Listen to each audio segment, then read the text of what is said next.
მოგესალმებით, თქვენ უყურებთ თავისუფალ ტრიბუნას მეორე არხის პირდაპირ ეთერში ჩვენი დღევანდელი გადაცემა ეთმობა გაერთიანებულ დემოკრატიულ მოძრაობას და ჩვენი სტუმარი არის გაერთიანებული დემოკრატიული მოძრაობის პოლიცაბჭოს წევრი დიმიტრი ლორთქიფანიძე. მოგესალმებით ბატონო დიმიტრი. მადლობა ჩვენთან სტუდიაში დიდი მადლობა მოწვევისთვის.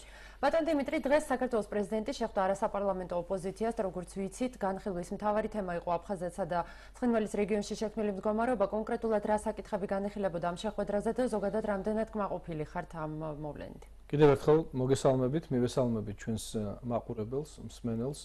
ნამდვილად ძალიან კარგ პრეცედენტს ჩაეყარა საფუძველი, როდესაც ჩვენთვის ცნობილი გახდა, რომ საქართველოს პრეზიდენტი მზად არის მოусმინოს ოპოზიციურ პარტიებს და ერთგვარი კონსენსუსის მიღების ფარგლებში, ესე იგი, ჩამოყალიბოს თავისი სამოქმედო სტრატეგია, რომელიც დაკავშირებული იქნება ზოგადად რეგიონალურ უსაფრთხოებასთან, საქართველოს როლთან ამ რეგიონალური უსაფრთხოების კონტექსტში და რაც ყველაზე მთავარია, ჩვენი ქვეყნის ტერიტორიული მთლიანობისთვის გადასადგმელ იმ მნიშვნელოვან აბიჯებთან დაკავშირებით, რომელთან მიმართებითაც სამწუხაროდ ქართული ოცნების პოლიტიკური კოალიციის მხრიდან სამწუხაროდ მინდა ხაზი გაუსვა ამას, არ იდგმება ადეკვატური შესაბამისი ნაბიჯები. რა თქმა უნდა, ჩვენ გადაცემის დასაწყისშივე უნდა შევეხოთ ისეთ მნიშვნელოვან ეპოქალურ საკითხს, როგორც გახლავთ საქართველოს ევროკავშირთან ასოცირების ძალიან მნიშვნელოვანი დოკუმენტი, რომელიც დაკავშირებულია ევროპარლამენტის მხრიდან აღნიშნული დოკუმენტის რატიფიცირებასთან, მაგრამ არ შეიძლება მწუხარებით და სევდით არ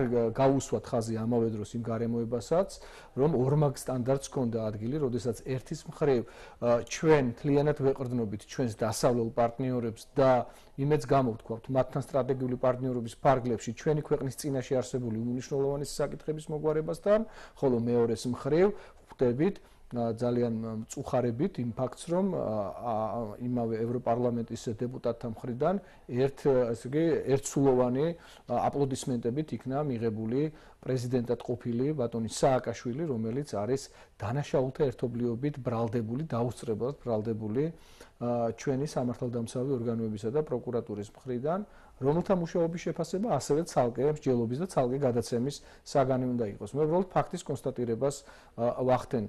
როგორ შეიძლება რომ ერთის მხრივ ჩვენ ვისთანაც ვასოცირდებით იმ ორგანიზაციას, იმ ევროპარლამენტს არ კონდეს ადეკვატურად სწორი დამოკიდებულება ჩვენი მხრიდან, ასე ვთქვათ, საზოგადოების მხრიდან, ხალხის მხრიდან, მთელი ქვეყნის მხრიდან იმ ლეგიტიმურ პრეტენზიებთან დაკავშირებით, რომელიც გამოსახული არის კონკრეტულ დანაშაულებებში. ხა მე აღარ ჩამოვთვლი ამ დანაშაულებებს, რა თქმა უნდა, მათი რიცხვი გაცილებით უფრო მეტი უნდა იყოს და გაცილებით ფართო ჩამონათვალი უნდა იყოს, თუმცა იმის ფარგლებში რაც არის ელემენტარულად ბრალდებული პირის მიმართ ასეთი, ასე ვთქვათ, ლოიალური და ამავდროულად სოლიდარული დამოკიდებულება, მე ვფიქრობ, რომ არ არის საუკეთესო ტონი ამ ასოცირებული სახელმწიფოს მიმართ, მოსახლეობის მიმართ დამოკიდებულებისა.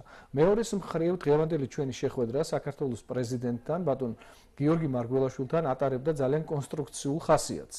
გამომდინარე იქიდან, რომ ჩვენ მთელი ამ შეხვედრის მანძილზე თითქმის საათი და 40 წუთი მიმდინარეობდა ეს შეხვედრა, სათითაოდ მოგვეცა ყველას ასე ვთქვათ, გამოგვეხატა ჩვენი პოზიცია და დამოკიდებულება პრეზიდენტის შემდგომ მოქმედებებთან დაკავშირებით. მინდა აქვე პირველ რიგში გითხრათ, რომ ბანაკი ორ ნაწილად გაიყო. ერთ მხარეს ვიყავით კოალიცია, ერთიანი ოპოზიცია, რომლებმაც ერთიანი კოალიციურ რეჟიმში მივიღეთ მონაწილეობა არჩევნებში. მე პირადად წარმოვადგენდი გაერთიანებულ დემოკრატიულ მოძრაობას, ბატონი ჯონდი ბაღათურია, ბატონი კახა ძაგანია, ბატონი სოსო შატბერაშვილი და მეორე მხარეს ანუ მემარცხენე ალიანსი, ქართული დასი, ხოლო მეორე მხარეს იმყოფებოდნენ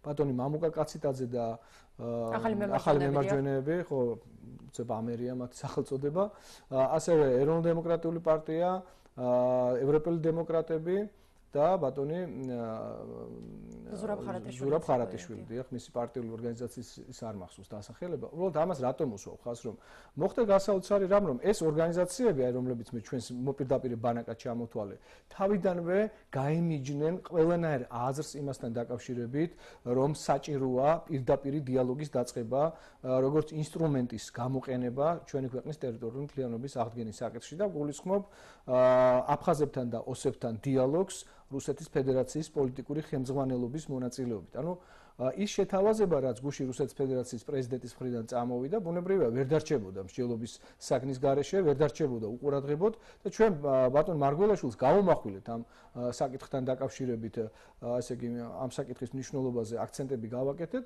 რასაც აი ჩვენი მოპირდაპირე ბანაკის მხრიდან მოყვა ძალიან კაცრი, ძალიან მწვავე რეაქცია.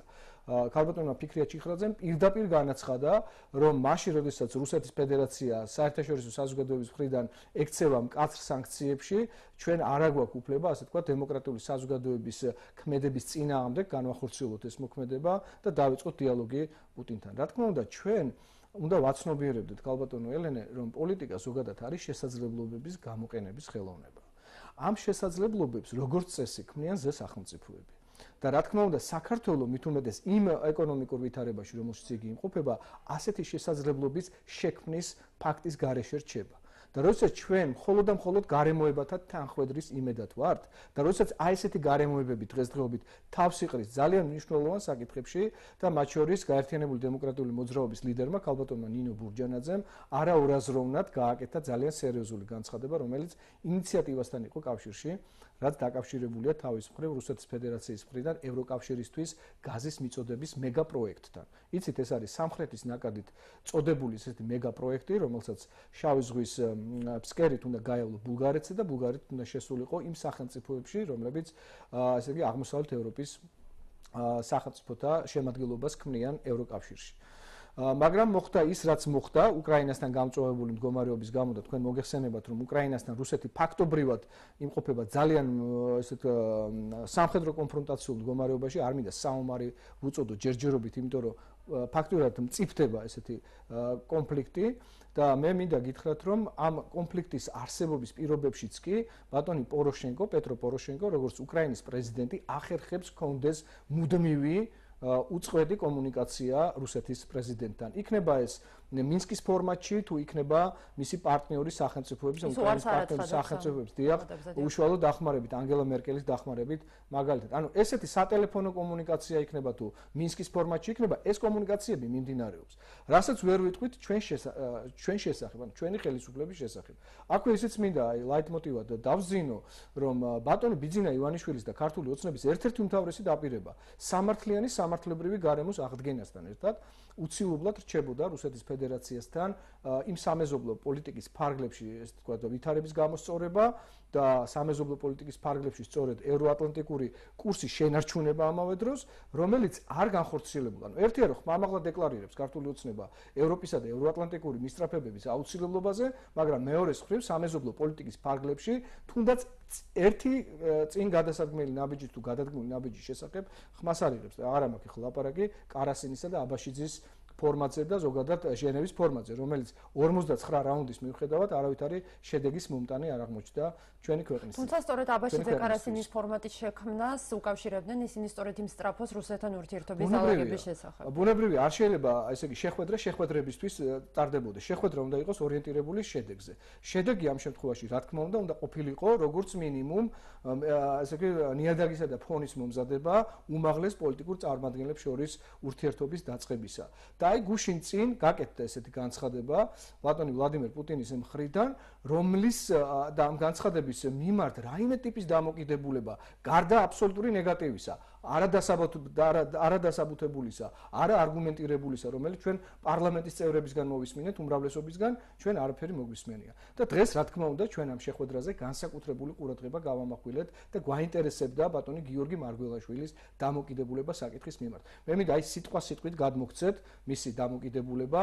მან იგი რა თქმა უნდა ძალიან დიდი სიფრთხილით მოეკიდა ასეთი განცხადების მიმართ გამოხმაურებას, მაგრამ აქვე დაზინა, რომ რა თქმა უნდა, როდესაც არსებობს შემოთავაზებაზე ჩემი პასუხი იქნება დადებითი, მხოლოდ იმ შესაბამისი დღის წესრიგის უზრუნველყოფით, რომელშიც მათ შორის დევნილთა დაბრუნება, მათ შორის ტერიტორიული მთლიანობის, ასე ვთქვათ, მექანიზმების ძიება იქნება ერთ-ერთი უმთავრესი საკითხთაგანი და აქ ამ შემთხვევაში ბატონი მარგველაშვილი კი არა, ვინც არ უნდა იყოს პრეზიდენტი, შეუძლებელია მას არ დაეთანხმოთ. ჩვენ ყველა ვთანხმდებით იმ საკითხში, რომ საქართველოში არ იქნება არასდროს არც ერთი მთავრობა, რომელიც უარს იტყვის თავის ქვეყნის ტერიტორიულ მთლიანობაზე, უარს იტყვის აფხაზეთზე და უარს იტყვის ცხინვალის რეგიონზე.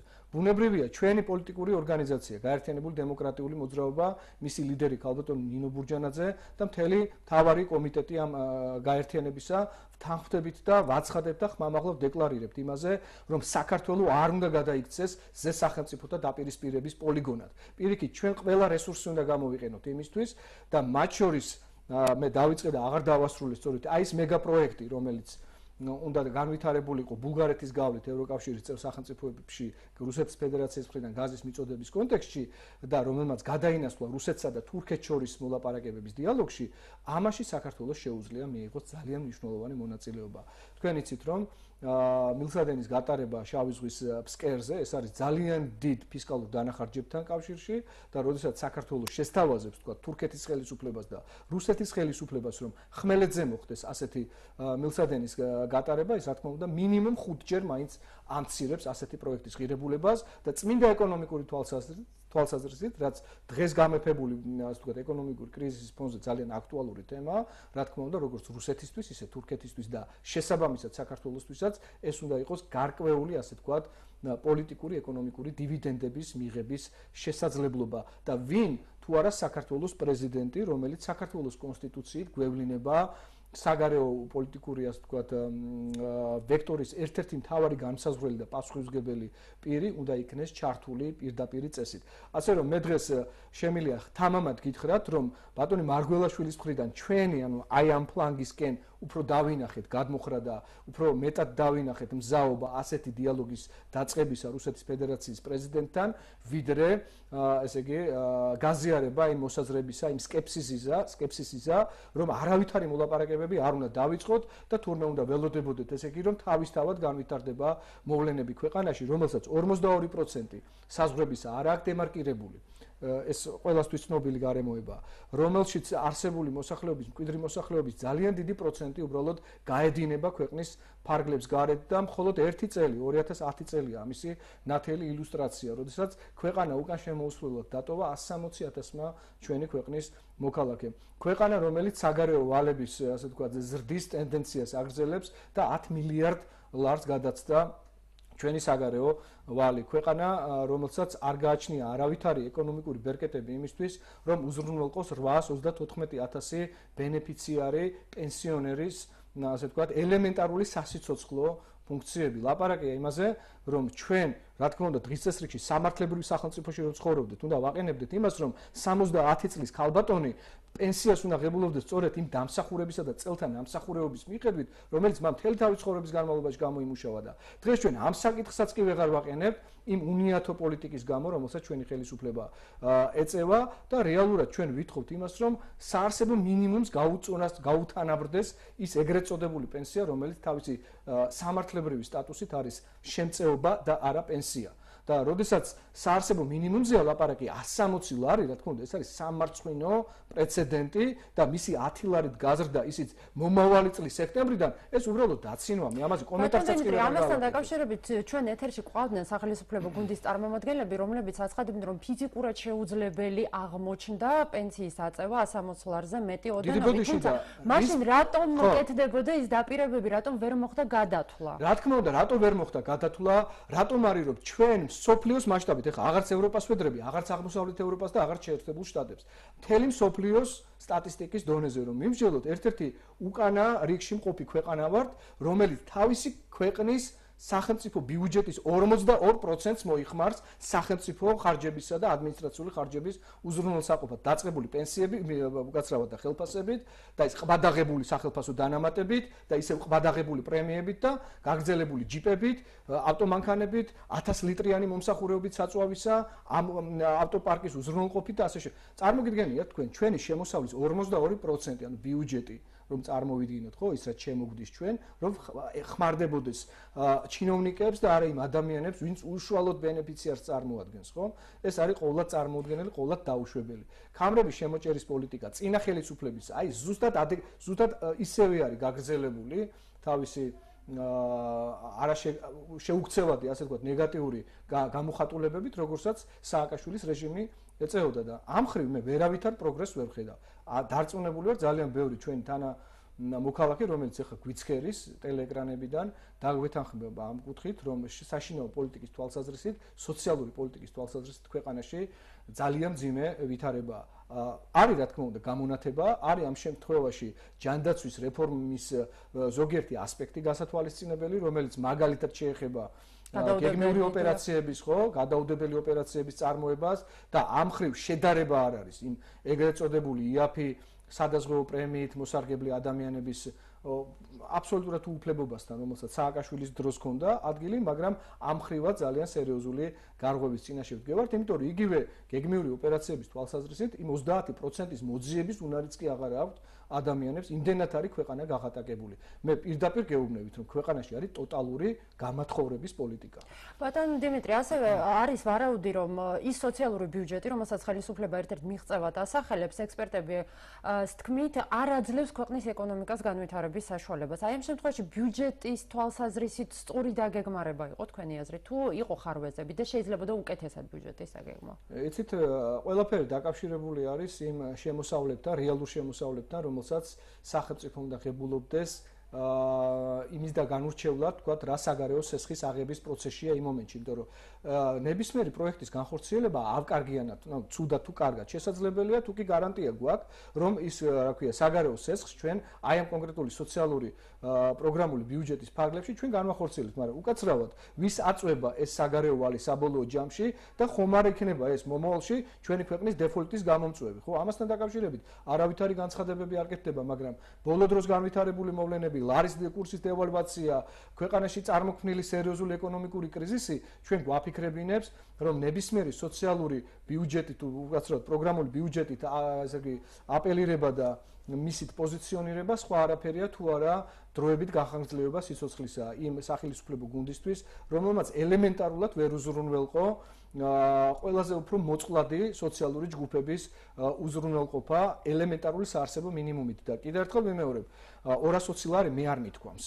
220 ლარით ბრავირება ხდებოდა სწორედ წინა სახელმწიფო გუნდის წინა საარჩევნოდ 2012 წლის 1 ოქტომბრამდე, მაგრამ დღეს ნებისმიერი დამოუკიდებელი აუდიტორული საერთაშორისო კომპანიის მიერ წარმოებული, ასე ვთქვათ, დასკვნის საფუძველზე ირკვევა, რომ საარსებო მინიმუმი 300 ლარიდან იწყება უკვე დღევანდელ დღეს. მით უმეტეს იმ ინფლაციის ფონზე, რომელმაც შეუქცევადი ხასიათი შეიძინა ფასწარმოქმნის სტრუქტურის განსაზღვრის თვალსაზრისით, როგორც არ უნდა გამყარდეს 2 პუნქტით თუ 3 პუნქტით ლარი, მოგეხსენებათ, ძალიან ბევრ პროდუქტზე, განსაკუთრებით სამოხმარებლო პროდუქტებზე ფასები უკან აღარ იკლებს. განსაკუთრებით წინა საახალწლო პერიოდში, განსაკუთრებით წინა საახალწლო პერიოდში მე გუშინ ვაპირებდი, რომ შევსულიყავი დეზერტირების ბაზარში, უბრალოდ გადავიფიქრე შესვლელი, იმიტომ რომ ადამიანები არ იყვნენ იქ. არ იყვნენ ადამიანები, ვფიქრობდი, რომ დამხვდებოდა შედარებით უფრო გამოცოცხლებული, ასე ვთქვათ, პროცესი კიდვა გაყიდვის თვალსაზრისით გულისხმობ, მაგრამ არა, დეზერტირების ბაზარი არის მკვდარი. და მე უბრალოდ მაინტერესებს, არის თუ არა ეს ძალიან საგანგაშო ინდიკატორი ჩვენი ხელისუფლებისთვის. რას აპირებენ ისინი იმისთვის, რომ უზრუნველყონ მოსახლეობის მოწყვლადი ჯგუფის გამოკვება ელემენტარულად იანვარი, თებერვალი, მარტი, აპრილის და იცით რომ კულმინაციას ყველა ეს კრიზისთან დაკავშირებული გარემოება აღწევს ხოლმე გაზაფხულის პერიოდში. მაყურებელი ყავს ხაზზე კითხვა არის თქვენთან, მოგესალმებით, თქვენ პირდაპირ ეთერში ხართ. საღამომშვიდობის მოგესალმებით გისმენთ. მიერესალმები ბატონ დიმიტრის, ფაქტიურად თითქმის 99%-ში გეთანხმებით აბსოლუტურად. უბრალოდ მე მინდა დავაფიქსირო ევროპასთან დაკავშირებით ჩემი მიმართება. მე საერთოდ მომხრე ვარ, ვიყავი, არ ვიცი, ესეთი განცდა მაქვს ევროპის მიმართულების, თუმცა არის ჩვენ საქართველოში არის ტელევიზიები, მე წამყვან მაქვს თხოვთ, რომ ბოლომდე დავამთავრებ, იმიტომ რომ ვიცი სოლიდარობა არსებობს ჟურნალისტური. ტელევიზიები არსებობს, მაგალითად, რომელიც ხშირად იძახის ევროპა, ევროატლანტიკური მიმართულება. მე პირადად ევროპას თავიდან ბოლომდე არ ვიცნობ, მაგრამ ამ ტელევიზიების მიხედვით შემიძლია ჩემი დასკვნები გამოვიტანო. მაგალითად, რუსთავიორზე ეხლა მე არაფერს არ ვიტყვი კომენტარის გარეშე, მაესტროზე მაგალითად, რომელმაც საპატრიარქო მთლიანად ეწინააღმდეგებოდა ყაზანტიპს, ოფიციოზი საპატრიარქოსი და პირდაპირ გადაცემები მიუძღვნეს, პირდაპირ ჩართვები ყაზანტიპიდან, იცით რაც მოხდა ტრაგედიები მოყვა ამ ყაზანტიპში და მეორე იმედი ტელეკომპანია, რომელიც ასევე იძახის ევროპა და ევროატლანტიკური ალიანსი და გუშინ მაგალითად ისეთი გადაცემა ჰქონდა, პირდაპირ ჯადოქრებზე საუბრობდნენ და წამყვანიც კი თავად ერთ-ერთი ჯადოქარი თუ ჯადოს მოყვარული გახდა და მე ევროპას კარგად ავიცნობ და ამათ ვიცნობ და აქედან გამომდინარე მე ხო შეიძლება ესეთი შტაბისტობა ჩამომიყალიბდეს რომ ევროპას დაახლოებით იგივე იდეოლოგიასა და მაშინ მე რა მინდა ევროპა მაგისტრალა პლუს მე სახში ამბილად არ შემოვიდნენ დიდი მადლობა გმადლობთ ანუ ძალიან საინტერესო ასპექტზე გამახვილდა ყურადღება ზუსტად ეს არის რაც იწვევს სტიგმას იმ ადამიანებში რომლებიც თვლიან რომ მასკულტურის ესე იგი ინსტალირება ძალიან ხშირ შემთხვევაში ესე იგი იწვევს ზნეობრივ დეგრადაციას ჩვენი მომავალ თაობებისა. 26 მაისი სწორედ ამ თემით სპეკულაციის საგანი გახდა. ევროპა არ არის, ესე ვთქვათ, უზნეობის მაინსტალირებელი კონგლომერატი სახელმწიფოებისა, ხო? ეს არის პირველ რიგში პროგრესზე, მოდერნიზმზე და დემოკრატიაზე ორიენტირებული სახელმწიფოთა გაერთიანება. მაგრამ ის პროდუქტი, რომელიც ჩვენ მოგვეწოდება გარკვეული ინსტიტუტების დახმარებით, ვერ გეტყვით რა კონკრეტული მიზნის განსახორციელებლად გარდა ერთისა, რაზეც ყოველთვის მიფიქრია და მისაუბრია, რომ მოხდეს ჩვენი, ესე ვთქვათ, მენტალური ღირებულებებისადმი ერთგულების გამომხატველი ძალიან მნიშვნელოვანი ფასეულობების გადაფასება. რატომ? რომ ადვილი იყოს ქვეყნის მართვა, ადვილი იყოს ქვეყნის მკვიდრი მოსახლეობის იმ ნაწილის მართვა, რომელიც ინახავს რა 2000 წლოვან ქრისტიანულ კულტურაზე დაფუძნებულ სახელმწიფოებრიობის იდეას, ძალიან ხშირ შემთხვევაში ხელშემშლილია ხოლმე ზოგიერთი პოლიტიკური ჯგუფების და მათთან დაკავშირებული იდეოლოგიური გაერთიანებების ჩანაფიქრებთან. ამ შემთხვევაში დაგიკონკრეტებთ, რასაც გულისხმობ. ეს არის მაგალითად ლიბერალური ინტერნაციონალი. ლიბერალური ინტერნაციონალის ორი წევრი ყავს ჩვენ რესპუბლიკელებისა და თავისუფალი დემოკრატების სახით. რა თქმა უნდა, როდესაც მე გავეცანი ლიბერალური ინტერნაციონალის მანიფესტს და როდესაც იქ პირდაპირ არის აღიარებული ერთსქესიანი ქორწინებების დაშვების აუცილებლობა როგორც უმაღლესი დემოკრატიული ხარისხის გამოვლინება. მე შემერყარ წარმოდგენა რესპუბლიკელებისა და თავისუფალი დემოკრატების სანდოობასთან დაკავშირებით. ვინც არის ამ ორგანიზაციების მხარდამჭერი, მე მათ არ ვაყენებ ჩრდილს, უბრალოდ ვეუბნები, რომ გამოვიდეთ კონკრეტული ფაქტებიდან. გამოვიდეთ კონკრეტული ფაქტებიდან.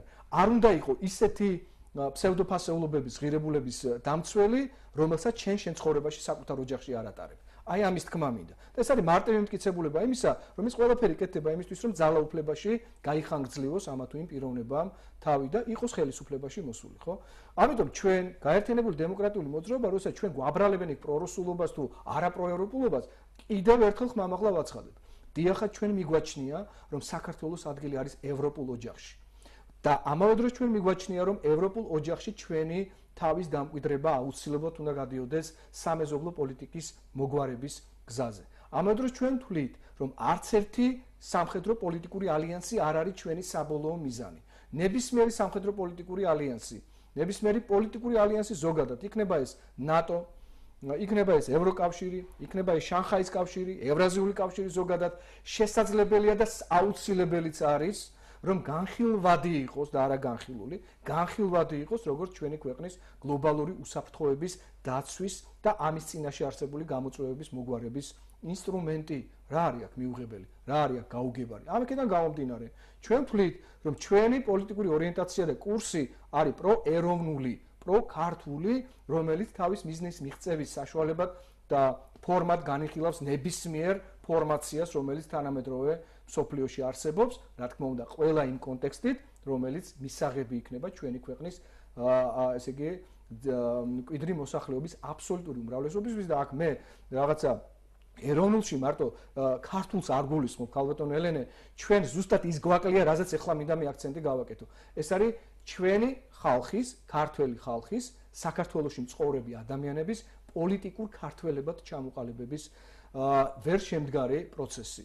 მე ვიყავი ცოტა ხნის წინ, რამდენიმე დღის წინ ახალქალაქში და მე ძალიან კარგად ვხედავ, როგორ არის გაღრმავებული გარკვეულწილად ის უფსკრული, რაც სამოქალაქო ინტეგრაციას უნდა გულისხმობდეს ადგილობრივ ეთნიკურ სომხებსა და უმრავლესობას შორის და ეს არ შეიძლება ასე გაგრძელდეს. როდესაც ჩვენ და მე ჩემი საპარლამენტო ცხოვრების დროს ხშირად ვაკეთებდი ხოლმე განცხადებას კონკრეტულ ფაქტებთან დაკავშირებით. სწორედაც რომ კულტურული ინტერვენციის ტოლფასია ის, რომ მაგალითად ქვემო ქართლში აზერბაიჯანული ენოვანი მოსახლეობის სტუდენტ ახალგაზრდობას მოსწავლეებს თავის დროზე 2008-9-10 წლებში ეწოდებოდათ სასწავლო ლიტერატურა აზერბაიჯანის განათლების სამინისტროს მიერ დამტკიცებული. ნონსენსია, მაგრამ ეს ფაქტია. მაშინ არავინ არ ფიქრობდა, რომ ეს ლიტერატურა თარგმნილიყო. 2011 წლიდან დავიწყეთ თარგმანი, აღმოჩნდა, რომ თარგმანი არის უხარისხო. არ არის ეს ხელოვნური ჩარევის შედეგი.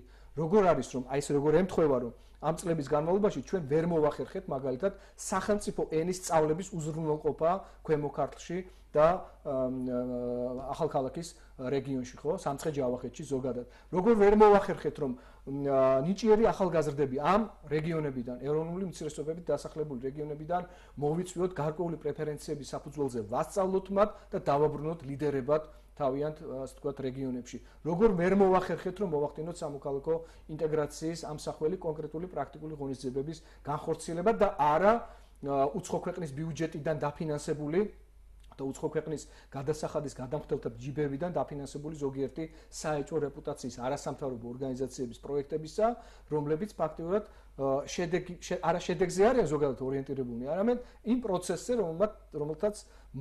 რომლებმაც მას უნდა მოუტანონ უпростоრად გარკვეული, ესე იგი, მატერიალური შედეგი, ხო? ფაქტია, რომ კაპიტან გრანტის შვილები ჩვენ ძალიან ბევრი გვყავს დღეს სამოქალაქო საზოგადოებაში.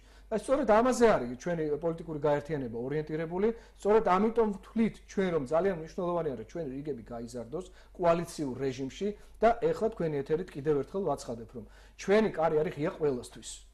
ვინც რეალურად დაინტერესებულია ჯანსაღ დისკუსიაში, როგორ უშველოთ ჩვენ სახელმწიფოს, როგორ უშველოთ ჩვენ საქართველოს, როგორ უშველოთ ჩვენს მომავალ თაობებს. ამიტომ მობრძანდით აბულაძის 8 ნომერში, ნებისმიერ დროს წინასწარ შევთანხმდეთ და დავიწყოთ მრგვალი მაგი და გნებავთ ყოველდღიურ რეჟიმში და მე ვფიქრობ, რომ პრეზიდენტთან განხორციელებული დღევანდელი შეხვედრა იყო ძალიან კარგი მესიჯი იმისა, რომ ესეთ შეხვედრები აუცილებლად უნდა გაგრძელდეს, იქ დასმული აქცენტები აუცილებლად გამჭვირვალედ უნდა ითქვას, რომ საზოგადოებამ ზუსტად იცოდეს ლორდ კიფაინძე რა კითხვას უსვავს პრეზიდენტს, პრეზიდენტი რა პასუხს იძლევა უკან და სწორი მესიჯები მივიდეს მოსახლეობამდე და მოხარული ვიქნები თუ ესეთი სადისკუსიო კლუბიც კი გაკეთდება, რომელიც მხარეთა მონაწილეობასთან ერთად თქვენთვის მედიისთვის იქნება აბსოლუტურად ღია ბოლო წუთამდე, ბოლო სიტყვამდე.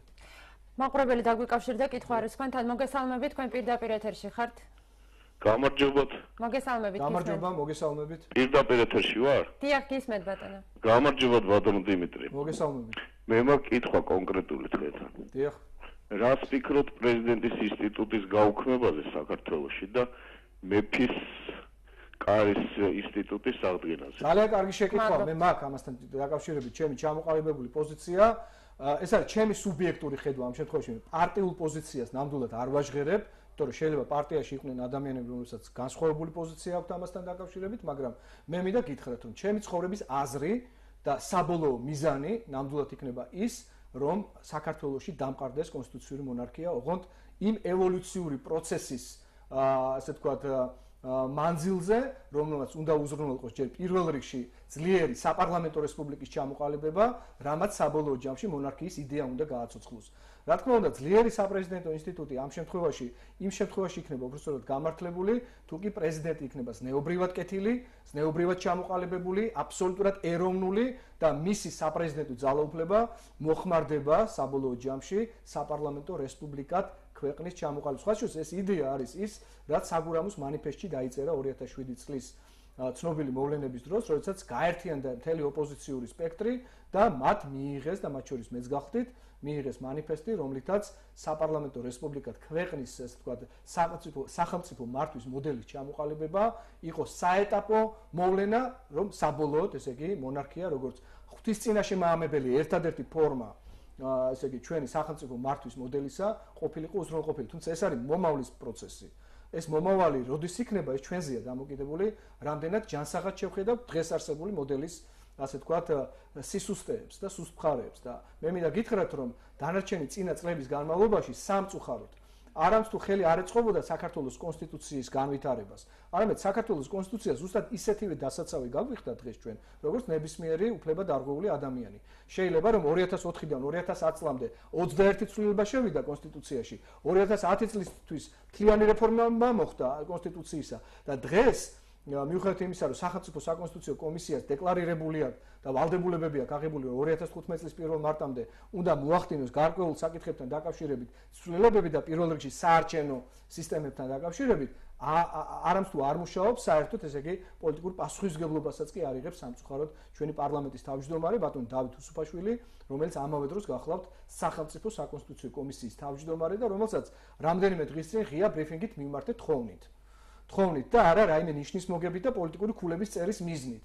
რომ ამ სახელმწიფო კომისიის მუშაობაზე პირდაპირ არის დამოკიდებული ინტერპარტიული კომისიის მუშაობა, რომელმაც საარჩევნო სისტემებთან დაკავშირებით ორგანულ კანონში საარჩევნო კოდექსში უნდა უზრუნველყოს სასიცოცხლოდ მნიშვნელოვანი ცვლილებები, რაც ასევე არის გაწერილი ევროპის საბჭოს საპარლამენტო ასამბლეის მიერ მიღებულ რეზოლუციაში და რაც გულისხმობს, რომ მაჟორიტარულ არჩევნებზე ჩემო პატივცემულო მაყურებლებო უნდა ვთქვათ უარი ქალბატონო ელენე და უნდა გადავიდეთ პროპორციული რეგიონალური არჩევნების სისტემაზე, რაც სახალხო წარმომადგენლობითობას უზრუნველყოფს საქართველოს პარლამენტის როგორც წარმომადგენლობითი პოლიტიკური არჩევითი ორგანოს წინაშე. კიდევ ერთი მაყურებელი ყავს ხაზზე, მოგესალმებით, თქვენ პირდაპირ ეთერში ხართ. გამარჯობა. მოგესალმებით, გისმენთ. დღევანდელ დღეს ნიკოლოზებას. მეცოდოთ. შემიერი მართლა კარგად ამყოფოს, იმიტომ რომ ძალიან სტრესი ახლა ხალხი. ბატონო დიმიტრი, თქვენთან მაქვს შეკითხვა ერთი. ვარ იპოთეკით დაზარალებული. თქვენ მე ალბათ მიცნობთ უკვე და მიხდით ალბათ ვინც მანენავა და უბრალოდ რა არის ისიც უკვე იმ ზონამდე ვარ მისული, რომ მთელი ავეჯი არის სახლის წინ დაწყობილი. და ეს მე ვახშე. დადის და ჩივის რომ მეზობლებიო უჩივიანო რომ ეს აქ უწყია ვერიტას გიждდება იქ რო აწყვია ჩემი რამები არ და საწავიდი არ ვიცი. მეზობლებთან მყავს ერთი მოხუცი 90 წლის მეორე მეორეს ამიტომ მე ძალიან კარგი მეზობლები მყავს და ეს ტყუილია ეს საჩივარი მე მოვიდე შეამოწმე აღმოჩნდა ტყუილი კიდევ რითიც მამინდა ისიც რომ კიდევ ისე არიან გატუტუცებულები რომ შეტევაზე გადმოდიან უკვე ჩვენთან რომ ის კი ანერვიულებს რომ მე იქ ჩემი ავეჯი მიდგას ლისთან იქვე პიანინო ტელევიზორი მაცვარ და აი ასე სადარ გაწერეს საჩივარი ყველგან პროკურატურაშიც მერიაში სუ არ დამრჩა ერთი ადგილი და როგორ არის ისიც ბატონო დიმიტრი აი ესე ტრიალებს ისიც აი როგორ გითხრათ იქიდან და ჩვენს კომპეტენციაში არ შედის და ჩვენ აი ვერ დაგეხმარებით და ვერ ტბინით ვერ დაგეხმარებით და 2015 წლის მეორე ნახევარში შეიძლება დაგეხმაროთ და მანამდე ეს მოხუცები არ ვიცოცხლებენ და არც მე არ ვიცოცხლებ და მე ვიცი ის იპოთეკარების პრობლემა დღემდე ძალიან აქტუალურია. დიდი მადლობა. ეს არის მართლაც უაქტუალურესი საკითხი. ეს არის ეროვნული უსაფრთხოების ხარისხში ასაყვანი საკითხი. ქალბატონო ელენე, მე არ ვუტრირებ ხო და არ ვცდილობ რომ გავაზვიადო რაღაცა საკუთარი პოზიციის უფრო მასშტაბურად წარმოდგენისთვის. იპოთეკური სესხები დაზარალებულთა საკითხს როცა ვეხებით, უნდა გავიაზროთ, რამდენ ადამიანს შეეხება ეს. ეს არის ჩვენი ქვეყნის მოსახლეობის 1/3. რომელიც იმ არაადეკვატური სესხების გაცემის პირობებში ძალიან დაზარალდა და რომელიც 2012 წლის 1 ოქტომბრის არჩევნებს განსაკუთრებული იმედით შეხვდა სწორედ იმიტომ, რომ პროგრამულ დებულებებს შორის ჯერ კიდევ საზოგადოებრივი მოძრაობა ქართული ოცნების წიაღში დაიბადა კონცეფცია ამ ადამიანების გადარჩენისა. ძალიან მარტივად და პოპულარულად ვიტყვი, რომ ხო არ დავაბნიო საკანონმდებლო აქტებით და რეგულაციებით ხალხი. ვიტყვი, რომ აქ პირველ რიგში უნდა ყოფილიყო აქცენტი გაკეთებული იაფ სესხზე, რომელთაც უზრუნველყოფილი იქნებოდა, განწილვადებული იქნებოდა დროში ეს იაფის სესხი იმგვარად, რომ ადამიანი თავად დააღწევდა ამ კაბალას თავს და შეძლებდა პირველ რიგში პირსისხლიანი მევახშე გაესტუმრებინა და მე არ მერიდებ ამ სიტყვის თქმისა, იმიტომ რომ მევახშეთა ინსტიტუტი ეს სხვა არაფერია თუ არა პოლიტიკური მართვის ძალიან ეფექტური ინსტრუმენტი, რომელსაც სააკაშვილი ძალიან აქტიურად იყენებდა და სამწუხაროდ 1 ოქტომბრიდან 2012 წლისა დღემდე 2 წელიწადზე მეტი გავიდა და არაფერი არამც თუ არ შეცვლილა. პირიქით კიდევ უფრო დაიხვეწა ის გარეწრული მეთოდები ამ ადამიანების გამოსახლებისა და ქალბატონი მანანა ხა რომელსაც დაგვიკრეკა არის ერთ-ერთი ბოლო მსხვერპლი, რომელიც ამ რამდენიმე კვირის წინ იქნა გამოსახლებული და რომლის ავეჯი აი ღია ცის ქვეშ ძევს. და მე მინდა ვკითხო სახალხო დამცველს, მინდა ვკითხო ადამიანის უფლებათა დაცვის საქართველოს საპარლამენტო შემადგენლობას, მთავრობას, პროკურატურის ადამიანის უფლებათა დაცვის დეპარტამენტს. საერთოდ გაინტერესებთ ამ ადამიანის ბედი და ამ ადამიანში მე კრებითად გულისხმობ ყველა იმ ადამიანებს, რომლებიც ქუჩაში არიან გამოყრილი ჩვენი სისხლი და ხორცია. ისინი არიან გადასახადის გადამხდელები. მათ მთელი ცხოვრების განმავლობაში იშრომეს და იმუშავეს თავიანთი ქვეყნის საკეთილდღეოდ, მაგრამ დღეს ბედის ანაბარად არიან მიტოვებული. ამას მე რატო ვაკეთებ ამ განცხადებას? იმიტომ რომ 2 კვირის წინ მქონდა ზუსტად ბრიფინგი ამ თემასთან დაკავშირებით. მოვიძიე ესპანეთის მოდელი. ესპანეთში, სხვა შორის და აქ მონარქია შეეხო ის ბატონი და კიდევ ერთხელ მინდა ხმამაღლა თქვა, რომ აი ესპანეთში მონარქმა როგორც ერის სინდისმა აიღო ვალდებულება, პასუხისმგებლობა და ესპანეთის პრემიერ-მინისტრთან ერთად შეიმუშავა ძალიან მნიშვნელოვანი საკანონმდებლო პაკეტი, რომელიც ცნობილია მდგრადი ეკონომიკური განვითარების სახელწოდებით და რომელიც ესე იგი წინასწარი კონსულტაციების საფუძველზე, ანუ საბანკო სექტორთან წინასწარი კონსულტაციების საფუძველზე გარანტიას აძლევს ყველა ესპანელ მოქალაქეს, ნებისმიერ ესპანელ მოქალაქეს, რომ იპოთეკური სესხის არსებობისა და მისი ვერ უზრუნველყოფის შემთხვევაში იგი არ დარჩება იმ ერთადერთი საცხოვრისის გარეშე, რომელიც შესაძლოა იმ მომენტში მიქცეული იყო შესაბამისი სესხის უზრუნველსაყოფად. მეცაც გეტყვით, ბატონმა ჩვენმა უწმინდესმა ილია მეორემ რამოდენიმე დღის წინ, უკაცრავად, რამოდენიმე ერთი კვირის წინ გააკეთა თავის საზეიმო ერთ-ერთ ქადაგებაში, წირვის შემდგომ ქადაგებაში მიმართვა საბანკო სექტორის წარმომადგენლების მიმართ, რომ მათ ურად იღონ ის გარემოება, რომ არის ზამთარი, არის გამოუვალი მდგომარეობა და ადამიანების მიმართ იყვნენ გულმოწყალენი და მათი შესაძლებლობის ფარგლებში მოახდინონ შეჩერება გამოსახლებებისა. და მე იქვე დავუმატე და დღესაც დავუმატებ თქვენი ეთერით, რომ მიუხედავად იმისა, რომ ადრესატი პირდაპირ იყო, თქვათ, ის ორგანო, ვინც უნდა გამოასახლოს, ვისი წინაშე წარმოქმნილის, თქვათ, ვალდებულების გამო უნდა გამოასახლონ ადამიანი, მაგრამ მე მათ დავუმატებდი აუცილებლად ხელისუფალსაც. იმიტომ რომ ხელისუფალი იმიტომ ზის იმ პოლიტიკურ სავარძელში დღეს, რომ ჩვენი ქვეყნის 1/3 მოსახლეობის, რომელიც აღმოჩნდა ასეთ მდგომარეობაში, ერთადერთი იმედადღა დაუჭირა მხარი ქართულ ოცნებას. მხოლოდ და მხოლოდ იმიტომ, რომ ისინი, ასე ვთქვათ, გადარჩენილიყვნენ ჰუმანიტარულ კატასტროფას. ეს ჰუმანიტარული კატასტროფა ქალბატონ მანანა 7 ტონით კი საუბრობს, მაგრამ მის გულში რაც ხდება, მე ნამდვილად ვიცი, იმიტომ რომ შეხვედრილი ვარ ამ ადამიანს და უბრალოდ გული მეწვება, მაგრამ მე ერთ პიროვნებას არ შემილია ეს საკითხი გადავწყვიტო თუ არა პოლიტიკური გუნდის მიერ ჩამოყალიბებული კონცეფციისა, რომელიც გაერთიანებულ დემოკრატიულ მოძრაობას გაგვაჩნია და მუნიციპალური არჩევნების წინ ჩვენ ამაზე არაერთხელ ვაპელირებდით. ჩვენს ეთერშიც იყო. დიახ, თქვენს ეთერშიც იყო ამასთან დაკავშირებით არაერთხელ განცხადება გაკეთებული, მაგრამ სამწუხაროდ, ქალბატონ ელენე უნდა ითქვას, რომ პატერნალისტური მიდრეკილებანი ჩვენი საზოგადოების მხრიდან ძლიერის მიმართ დღემდე არსებობს და საარჩევნო პრაქტიკაში ეს ძალიან სამწუხარო, ასე ვთქვათ, სტატისტიკად იქცა. მე უბრალოდ მაინტერესებს ქვეყნის მთავარი მოქალაქე ბატონი ბიძინა ივანიშვილი თუ გრძნობს ოდნავ მაინც თავს დავალებულად იმ ადამიანების წინაშე, რომლებსაც თავად აღუთქვა თავის დროზე როგორც ლიდერმა ქართული ოცნებისა, რომ მათ მიმართ წარმოქმნილი ვალების რესტრუქტურიზაციის სამართლებრივი მექანიზმი იქნებოდა გადაწყვეტილი და სხვათა შორის ტრანსსაზღვრო ზოლში და ქობულეთი ამ შემთხვევაში ჩემ მხედველობაში იყო ერთ-ერთ მთავარ მოდელად აღებული. სამწუხაროა, მაგრამ ფაქტია, რომ უნიათობა, არაპროფესიონალიზმი, საკითხისადმი არასწორი დამოკიდებულება იჩენს ხოლმე თავს ჩვენი ხელისუფლების წიაღში და საპარლამენტო უმრავლესობის ქმედებები ბოლოდროინდელი ამისი ნათელი დადასტურება და თუ არა ვადამდელი საპარლამენტო არჩევნები, რომელსაც წინ უნდა უსწრებდეს რეალური საარჩევნო გარემოს გამოსწორება, ალბათ მე უბრალოდ ვერ ვიქნები უფლებამოსილი ვთქვა, რომ ამ ქალბატონის და მასთან ერთად არმია ადამიანებისა მათი უფლებები იქნება გამოსწორებული, დაცული და გამოსწორებული.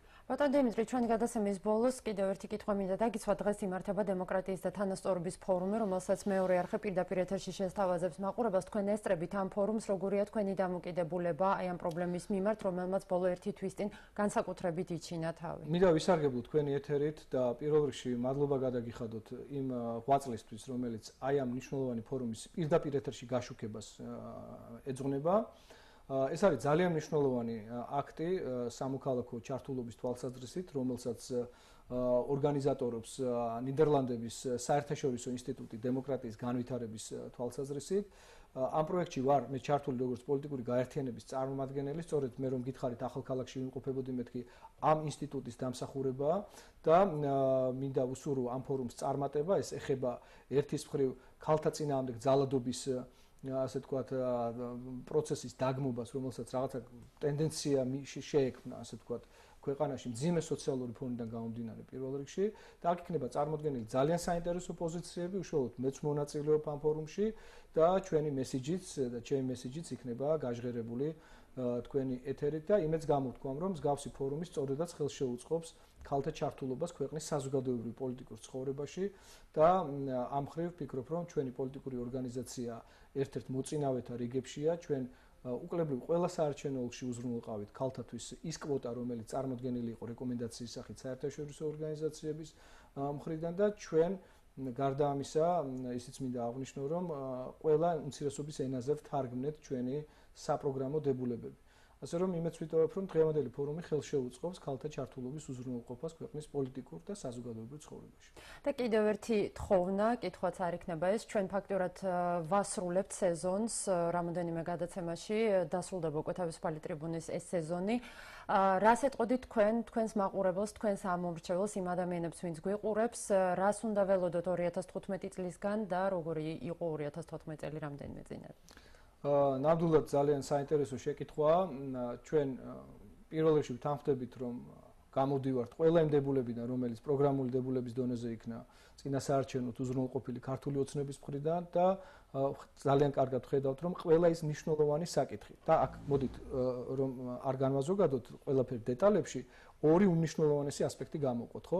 ეს არის სამართლიანი სამართლებრივი გარემოს აღდგენა და მოდით შევხედოთ, აღდგა სამართლიანობა, დაიბრუნა საზოგადოებამ წართმეული ქონება, აღიდგინა, რეაბილიტირება მოხდა იმ ადამიანებისა, რომლებსაც წლები გაატარეს უკანონოდ და წამებისა და ღირსების შემლახავი მოპყრობის მსხვერპლნი აღმოჩნდნენ და მეორე საგარეო პოლიტიკური პრიორიტეტი. მე სრული პასუხისმგებლობით და ყოველგვარი სტიგმატიზირების გარეშე ვაცხადებ. თუ არ იქნება ევროპული სწრაფვა სამეზობლო პოლიტიკის დალაგების ფარგლებში და ამაზე თუ არ გაივლის ჩვენი ევროპული სწრაფვა, ეს ყველაფერი იქნება ბუტაფორია, ეს ყველაფერი იქნება მხოლოდ ხმამაღალი დეკლარირება ყოველგვარი საქმის გარეშე და ჩვენ უკვე მივეჩვიეთ მთელი ამ წლების განმავლობაში მკვდრადშობილი პოლიტიკის წარმოებას იმ თანამდებობის პირების მხრიდან, რომლებიც მარიონეტულ პოლიტიკას და მარიონეტულ რეჟიმს წარმოადგენენ მათი დამკვეთი ასე თქვა და იმ პოლიტიკოსების მხრიდან, რომელთა მიმართაც მათი პოლიტიკა, ანუ ამ თანამდებობის პირთა პოლიტიკა არის მხოლოდ და მხოლოდ მაამებლური. რათა მათ შეინარჩუნონ ძალაუფლება, იყვნენ მუდმივად ხელისუფლებაში და ამიტომაც არის პატივცემულო ტელემაყურებლებო, რომ ერთი და იგივე ადამიანებს ხედავთ თქვენ პარლამენტშიც, მთავრობაშიც, სამოქალაქო სექტორშიც და არაფერი რეალურად ქვეყანაში არ იცვლება. მე ვისურვებდი, რომ 2015 წელი, რომელსაც გილოცავთ წინასწარ და ვუსურვებ ჩემს ერს და ქვეყანას, რომ თაგაშლილი და მხარგაშლილი შევხვედროდეთ ამ წელიწადს, ყოფილიყოს გამორჩეული იმითაც, რომ გვესწავლოს შავის თეთრისგან გარჩევა. დიდი მადლობა. მადლობას გიხდით ჩვენთან მობრძანებისთვის და წარმატებას გისურვებთ მაყურებელს შევახსენებ, რომ დღევანდელი თავისუფალი ტრიბუნა ეთმობოდა გაერთიანებულ დემოკრატიულ მოძრაობას და ჩვენი სტუმარი იყო გაერთიანებული დემოკრატიული მოძრაობის პოლიტსაბჭოს წევრი დიმიტრი ლორთქიფანიძე. მე ორ შაბათამდე გემშვიდობებით და მშვიდობიან საღამოს გისურვებთ. ნახვამდის.